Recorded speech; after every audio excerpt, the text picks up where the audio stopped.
مسجد اقصی سے احرام باندھنے والے کا ثواب۔ محترم سامعین و ناظرین، مسجد اقصی سے حج یا عمرہ کے لیے احرام باندھنا اگلے پچھلے تمام گناہوں کی معافی کا باعث ہے۔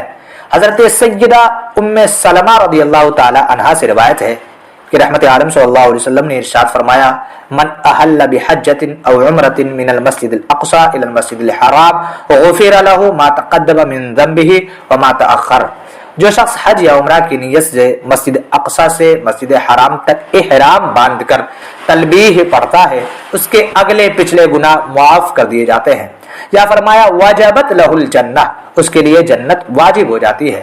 حضرت سیدہ ام سلمہ رضی اللہ تعالی عنہا سے ایک اور روایت میں رسول اکرم صلی اللہ علیہ وسلم نے ارشاد فرمایا: من احل بعمرۃ من بیت المقدس كانت له کفارۃ لما قبلها من الذنوب۔